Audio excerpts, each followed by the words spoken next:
నిజంగా మీకు ఇలాంటి దుందుబులందరినీ మీరు చూడాలంటే ఆర్టీసీ బస్సు తేరగా దొరుకుతుంది.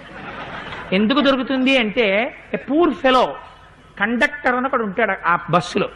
వాడి కర్మ ఏమిటో, వాడు ఎన్ని పాపములు చేశాడో కానీ నిజంగా వాళ్ళని చూస్తే జాలేస్తుంది. అది మూవింగ్ బస్సు. మూవింగ్ బస్సులో ఒక కర్రని ఆధారం చేసుకుంటే సామర్లకోటి అని 100 రూపాయలు ఇస్తాడు. ఈ కాగితం అందులో పెట్టుకుని టక్ అని ఇలా అని అందులోంచి ఇలా 10, 20 కొందరు వేళ్ల సందుల్లో పాపం పెట్టుకుని బస్సు నిండా జనం 10లు 20లు 93 రూపాయల 25 పైసలు వాడికి ఇవ్వాలి. ఒకవేళ పావలా కండక్టర్ దగ్గర లేదనుకోండి, మాస్టర్ పావలా లేదండి అని ఇచ్చాడు అనుకోండి, ఎంత సాధుమూర్తి ఎంత తపస్సు చేసిన వాడు కండక్టర్ పోస్ట్లో ఉండనివ్వండి, ఇలాగే మాస్టర్ పావలాలు కొట్టేస్తారండి వీళ్ళు. ఎంత సంపాదిస్తారనుకుంటున్నారు డ్యూటీ దిగేటప్పటికి? వీడు తెచ్చుకోవచ్చుగా చిల్లర ముప్పావలా తేడు.